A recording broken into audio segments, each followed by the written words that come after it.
Bienvenue sur Africa 24 dans cette nouvelle édition du QG Weekend. Voici les titres de l'actualité. Arrestation en République démocratique du Congo des auteurs présumés des récentes attaques de Kinshasa. Les autorités congolaises ont arrêté 15 personnes. Le porte-parole de la police nationale s'est exprimé. Vous l'entendrez dans cette édition.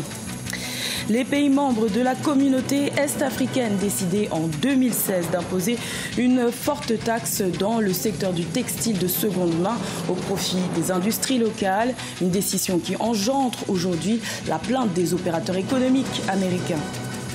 Et nous reviendrons sur l'exploit réalisé par le cycliste égyptien Elmi El Saed. Il a remporté le 27 juillet avec son équipe le record du monde Guinness du cycle le plus rapide en Europe. Ce sont au total 15 personnes qui ont été arrêtées en République démocratique du Congo. Les autorités leur reprochent d'être les auteurs présumés des récentes attaques de la prison de Makala en mai, de 2 commissariats en juin et du marché central de Kinshasa en juillet. Le porte-parole de la police nationale s'est exprimé au sujet de ces arrestations. Je vous propose de l'écouter au micro de notre correspondant Jacques Amboka. Ces crimes inhabituels dans la ville de Kinshasa, qui procèdent ni plus ni moins du terrorisme, ont été perpétrés par des criminels recrutés à Kinshasa dans un réseau du mouvement insurrectionnel, des tristes mémoires ayant sévi dans le centre du pays sous le label Kamona Sapou et instrumentalisés par certains politiciens.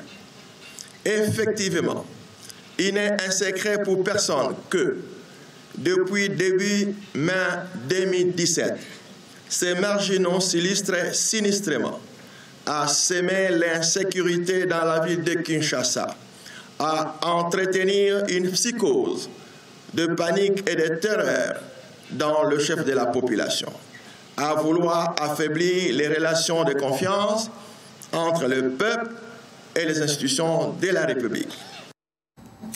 Également dans l'actualité, au Bénin, le maire de la ville de Cotonou, Léa Divignon Soglo, a été suspendu ce vendredi 28 juillet pour une durée de 2 mois. Le fils de l'ancien président Nicéphore Soglo est soupçonné de vente abusive de biens domaniaux et de violation des règles déontologiques administratives.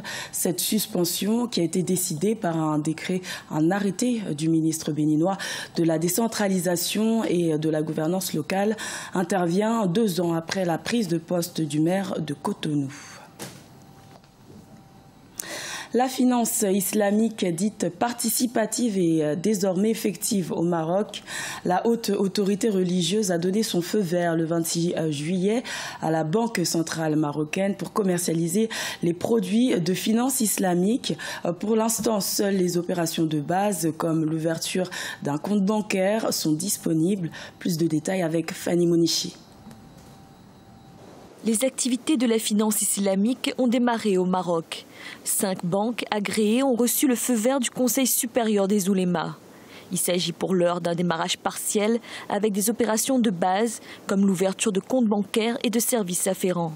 Démarrer avec des services B2C, ça va permettre, je pense, d'avoir un socle d'investissement confortable, qui sera un socle local, qui ne va pas forcément venir de fonds étrangers et qui va permettre justement de bâtir, entre guillemets, le tronçon qui pourrait exister entre ceux qui vont être demain les clients de la finance islamique et la banque d'investissement qui va investir directement sur le territoire. Le système d'assurance participatif Takaful n'est toujours pas opérationnel.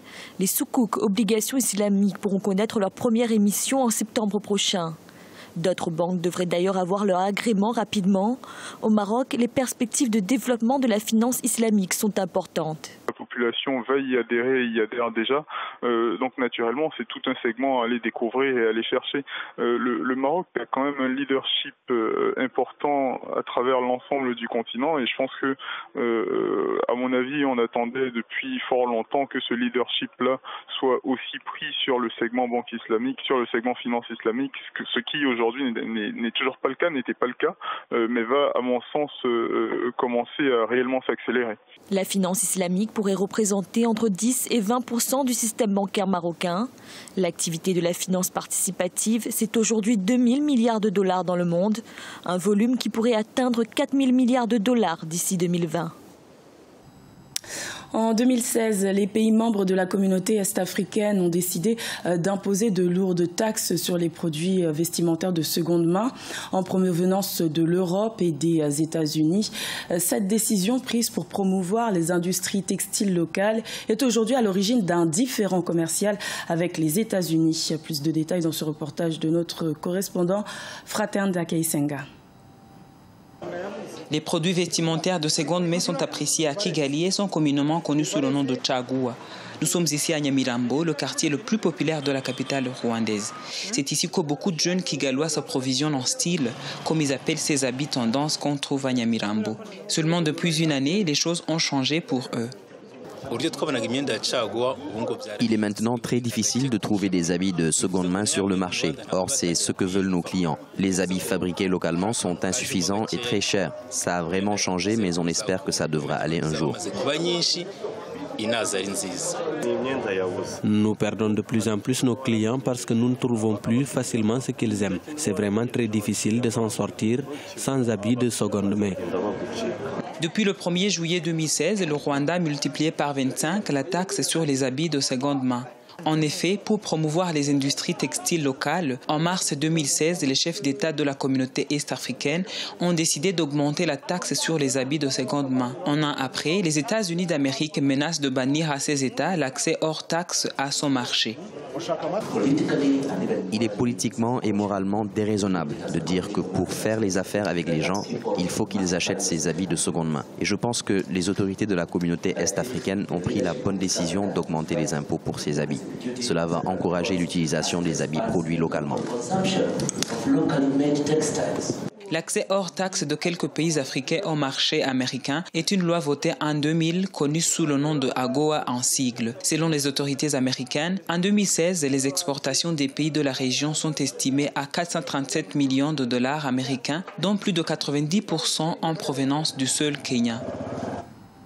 Son nom est désormais inscrit dans le livre des records. Le cycliste égyptien Elmi El Saed a remporté avec son équipe le 27 juillet le record du monde Guinness du cycle le plus rapide en Europe.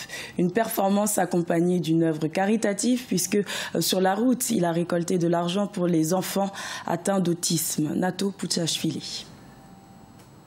Record du monde pour un cycliste égyptien, Elmi El Saed et son équipe composée de 4 autres cyclistes ont remporté un record du monde Guinness pour le cycle le plus rapide en Europe, le jeudi 27 juillet 2017. En un temps record, le cycliste égyptien et son équipe ont parcouru plus de 6000 km en Europe au mois de mai 2017. Nous avons pris les vélos et les avons montés tous les jours pendant 29 jours jusqu'à que nous atteignions le point le plus occidental d'Europe qui est Cabo da Roca au Portugal. Durant 29 jours, Elmi El Saed et son équipe ont parcouru en moyenne 220 km par jour et ce, malgré les conditions éprouvantes du voyage. Des températures chaudes, une faible visibilité et des vents forts sont autant d'obstacles que cette équipe a traversés tout au long de cette aventure. Le mental de ces cyclistes a tenu grâce à l'initiative de départ qu'ils se sont fixés. Notre objectif consistant à relever le record était de sensibiliser les enfants atteints d'autisme et nous l'avons fait. Il a été fait au cours du mois sacré du Ramadan et cela a été fait à bon escient parce que les gens cherchent à investir dans ce genre de choses. Grâce à ce record, l'équipe a pu collecter de l'argent pour les enfants atteints d'autisme. Un des cyclistes, Mans Moller, très sensible à la cause, a d'ailleurs mis en place la fondation Wigo pour aider les enfants autistes à participer au sport. Ce journal a été réalisé par l'ensemble de la rédaction. Merci de votre fidélité. Retrouvez dans un instant une nouvelle édition de l'information sur Africa 24.